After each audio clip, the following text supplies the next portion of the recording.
Pesantren biasanya ngajari apa Bu? Ngaji.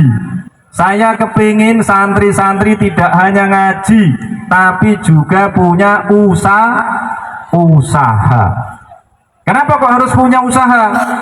Karena Nabi kita adalah Nabi pengusaha. Nabi Muhammad niku orang kaya atau orang miskin? Orang kaya atau orang miskin? Loh kok bingung? Orang kaya atau orang miskin? Orang kaya atau orang miskin? Jangan bilang orang kaya, orang kaya raya. Orang kaya raya. Bukti kaya rayanya apa Pak? Nabi Muhammad menikahi Ibu Khadijah, maharnya apa Bu? Onta merah. Jumlahnya berapa? Ada yang mengatakan 40, ada yang mengatakan 20. Yang paling kuat adalah 20. Pada zaman itu onta digunakan untuk dagang. Kalau sekarang itu berarti onta nilainya sama dengan mobil Avanza.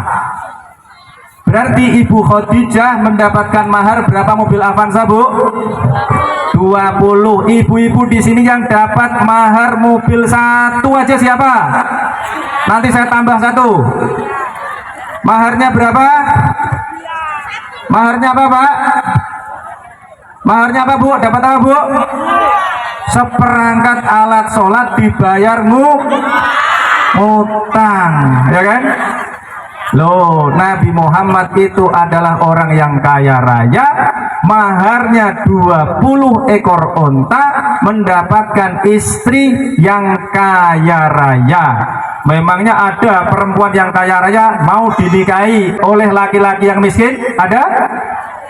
Enggak ada. Ibu-ibu kalau dunia bisa diputar ulang, pengen dinikahi laki-laki yang kaya atau yang miskin? Kaya Pak. Pengen dinikahi yang kaya ternyata. Nah, Nabi kita adalah Nabi yang kaya. Maka saya kepingin tadi itu bikin pesantren yang anak-anaknya, santri-santrinya saya latih berwirausaha. Maka di sana ada kambingnya, ada sapinya, ada bebeknya, dan lain-lain. Nanti kalau ada anak-anak di sini, yang kental juga banyak, tapi bukan dari sini, dari Bandengan yang banyak itu. Nah, kalau ada anak-anak yang mau mondok, mau menghafalkan Al-Quran, boleh. Nanti silahkan daftar di Pak Sulis atau Mbak Rina, silahkan. Jadi, Bapak dan Ibu semua tadi itu, saya mendirikan pesantren. Di Semarang untuk mahasiswa, di Rembang untuk SMP dan SMA. Nah, ternyata Bapak dan Ibu semua, ternyata untuk memperbaiki kehidupan bangsa, ini karena kemerdekaan, di dalam Undang-Undang Dasar 45, di pembukaannya ada amanat untuk mencerdaskan kehidupan bangsa. Caranya gimana Pak? Caranya Pak? Ternyata tidak bisa langsung lembaga pendidikan. Saya sudah pengalaman ngajar di kampus di UI mulai tahun 2008, ngajar ilmu politik. Kemudian kalau pulang, ini dulu ceritanya, saya itu kalau hari Jumat pulang ke Semarang, maka namanya PJKA. Apa Bu? Apa itu PJKA? Pulang Jumat kembali Ahad. Itu namanya PJKA. Untuk S3 apa? Saben Sabtu setor. Jadi PJKA untuk S3. Nah, ibu-ibu semua tadi itu saya pengalaman. Alhamdulillah mulai tahun 2008 mengajar di kampus. Kemudian tahun 2011 bikin pesantren mahasiswa. Kemudian tahun 2019 bikin pesantren SMP dan SMA. Saya ngajar sendiri. Tiap pagi habis subuh saya ngajar, habis maghrib saya ngajar. Kalau di Semarang, di Jakarta juga ada pesantren. Ternyata untuk mencerdaskan kehidupan bangsa tidak cukup hanya dengan mengajar, tidak cukup hanya dengan mendirikan lembaga pendidikan. Harus bagaimana? Ternyata ini saya kemudian baru sadar, ternyata ada ayat-ayat di dalam Al-Quran yang mengajarkan kepada kita untuk melahirkan generasi yang cerdas. Caranya bagaimana caranya? Caranya, Bapak dan Ibu semua, ibu-ibu ini terutama ini karena yang di depan saya ini banyak ibu-ibu. Ternyata Al-Quran mengatakan kalau mau melahirkan generasi yang cerdas, ibu-ibu harus nyusui anaknya selama berapa, Bu? Berapa tahun? 2 tahun. Saya kaget ketika saya mengajar di UI, saya mengajar negara, politik, dan perempuan. Jadi saya ini walaupun laki-laki, ngajar apa tadi? Mata kuliahnya negara, politik, dan perempuan. Ibu-ibu di Indonesia dapat cuti hamil berapa bulan, Bu? Cuma 3 bulan. Padahal mayoritas penduduk di Indonesia adalah umat Islam. Maka kemudian saya dari kampus, saya datang ke DPR, saya ketemu ketua fraksi PAN. Silahkan adik-adik yang milenial, ini kan generasinya ada 2 nih, generasi milenial dan generasi kolonial, ya kan? Mana yang milenial? Yang milenial silahkan dibuka di Google. Cuti hamil melahirkan menyusui fraksi PAN, begitu. Nanti ketemu di situ. Itu yang mengusulkan, alhamdulillah saya. Saya usulkan, saya bilang begini, waktu itu ketuanya namanya Mas Catur. Mas Catur, kalau politik kita ini begini-begini saja, maka nggak berkah, saya bilang gitu. Terus harus bagaimana? Kita harus punya undang-undang tentang cuti hamil melahirkan menyusui selama 2 tahun. Wah, nggak bisa kalau 2 tahun. Terus maunya berapa? Saya bilang gitu. Kalau 1 tahun berani nggak? Jangan. Lalu berapa? Dia bilang 9 bulan. Gimana? Bisa nggak? Gitu. Maka kemudian saya bilang, saya terima. Kenapa begitu? Saya sudah sering berdiskusi dengan istri saya. Istri saya ini dokter spesialis anak. Kata istri saya, kalau anak-anak tidak nyusu ibunya selama 2 tahun, maka kecerdasannya turun 13 poin. Nah, ini yang masih muda-muda, yang punya anak, jangan sampai tidak menyusui anaknya. Kenapa begitu? Karena Al-Quran mengatakan wal walidatu yurdi'na auladahunna haulaini kamilaini liman aroda ayyutimmar rodo'ah.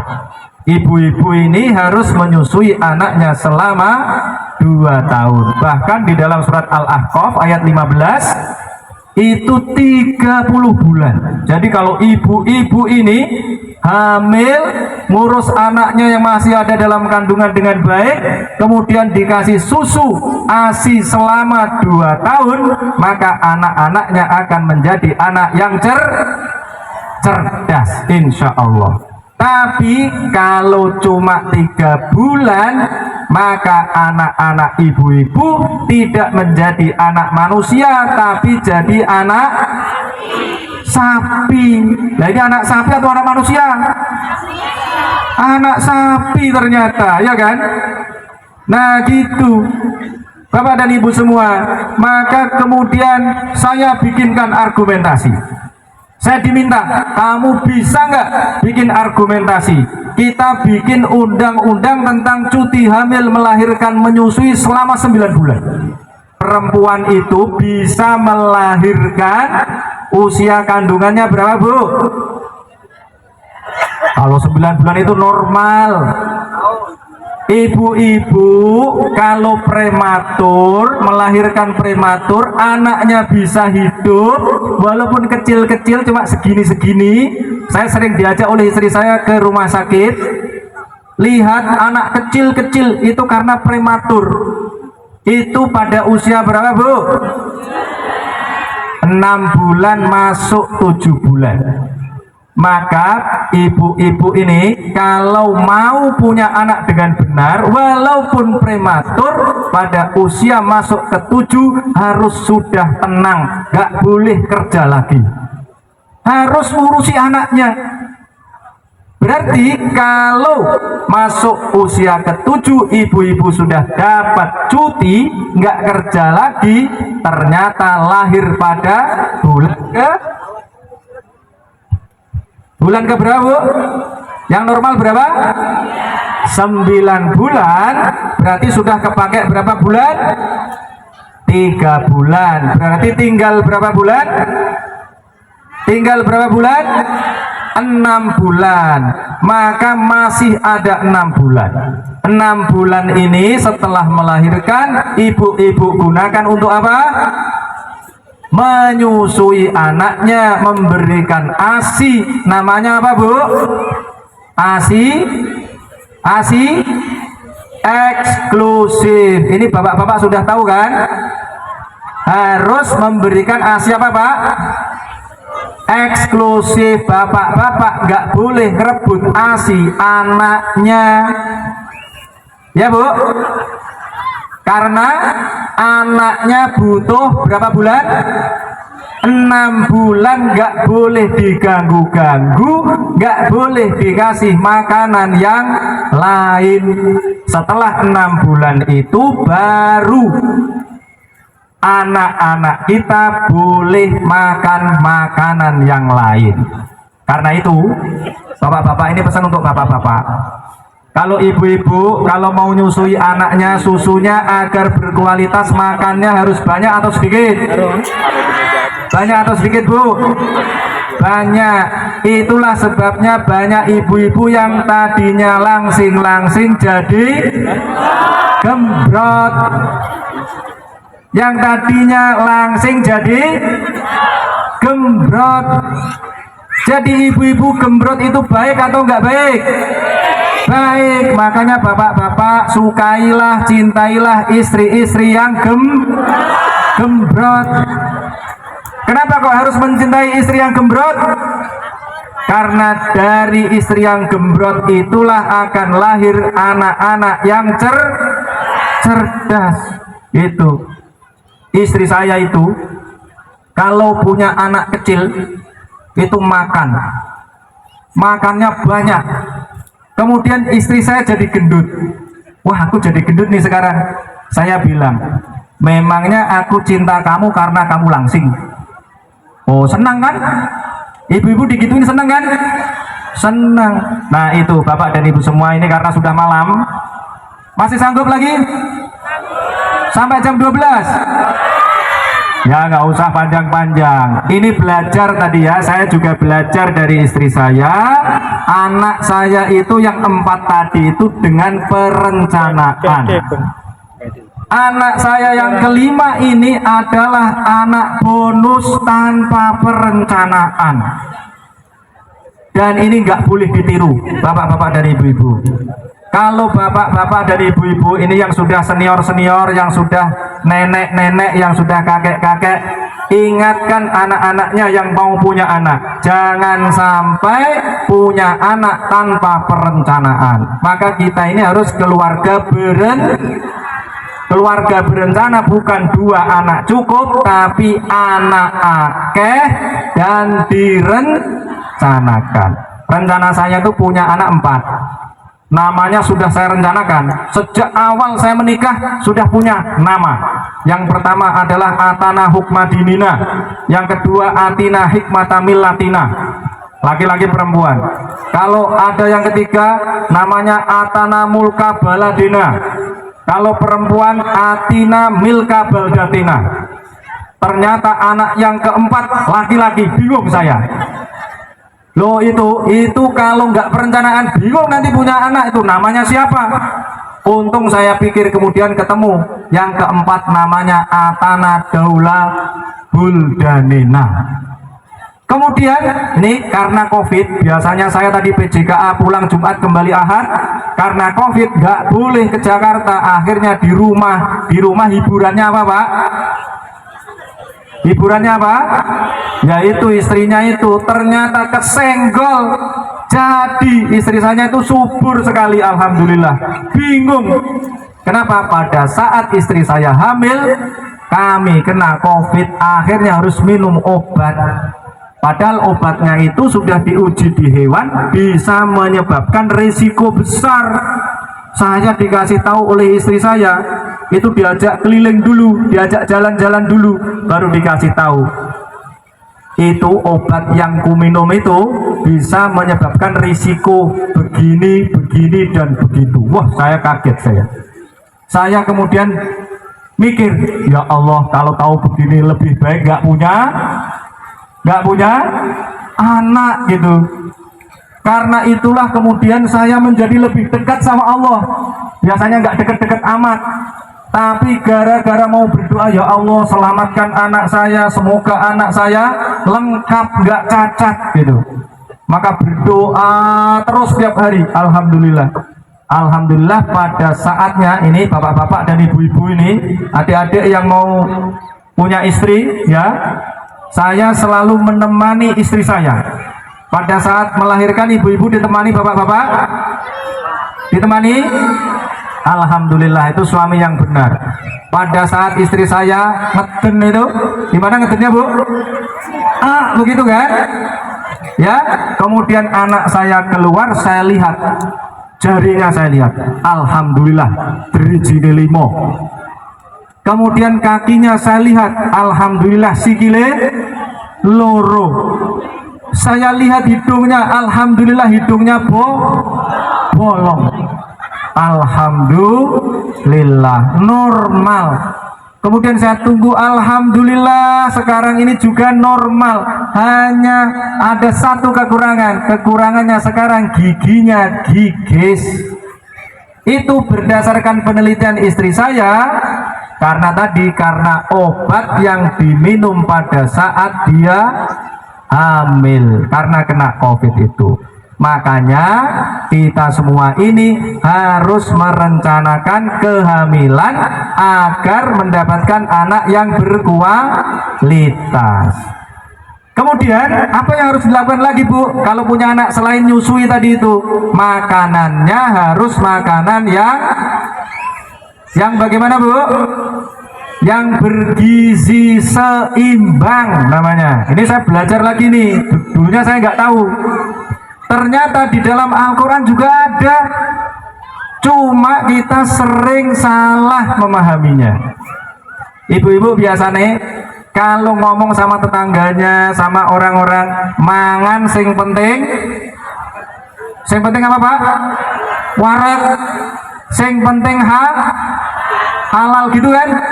Mangan sing penting halal. Niku nggih bener tapi kurang tepat. Sing bener yang tepat bagaimana? Mangan yang halalan thayyibah. Ya ayyuhan nasu kulu mimma fil ardi halalan thayyibah. Halalan thayyibah itu bagaimana? Yang halal dan bergizi seimbang. Kalau ibu-ibu memberikan makanan kepada anak-anaknya, makanan yang bergizi seimbang, maka anak-anaknya akan menjadi anak-anak yang Nah, makanannya apa Bu? Yang bagus itu makanan apa? Di antaranya adalah daging sapi, daging kambing. Anak-anak di sini makan daging sapi berapa kilo per tahun? Berapa kali dalam setahun? Waduh, kok sekali. Nah, ini yang menyebabkan jadi ketinggalan. Maka jangan hanya pelihara sapi kemudian sapinya dijual, tapi sekali-sekali sapi ini disembelih. Boleh? Nah, kok harus disembelih? Ini terakhir. Kalau tidak ada sapi yang bisa disembelih, ini tiru saya. Saya punya santri-santri di sana. Kalau saya sembelihin sapi, wah sapinya habis. Caranya gimana Bu? Caranya ternyata ada alternatifnya. Apa yang harus dimakan oleh anak-anak kita? Daun kelor. Daun apa Bu? Kertas daun kelor? Nah, di Eropa yang bisa makan daun kelor adalah orang-orang kaya. Tapi kalau di Indonesia, daun kelor dinggo ngedusi wong mati lah. Itu mestinya daun kelor digunakan untuk makan siapa? Anak-anak kita. Itu gizinya tinggi sekali. Maka nanti pulang dari sini nandur kelor sebanyak-banyaknya agar anak-anak kita menjadi anak-anak yang dan bagus juga untuk ibu-ibu agar asinya banyak. Begitu ya ibu-ibu semua. Semoga malam ini menjadi malam yang bermanfaat, malam yang penuh dengan keberkahan, dan ibu-ibu semua nanti pulang dari sini semuanya nandur kelor. Alhamdulillah. Demikian yang saya sampaikan. Sudah malam. Nanti lain kali kita sambung. Semoga Allah Subhanahu wa taala memberikan berkah kepada kita semua. Negara kita menjadi negara yang lebih baik. Wabillahi taufik wal hidayah. Wassalamualaikum warahmatullahi wabarakatuh.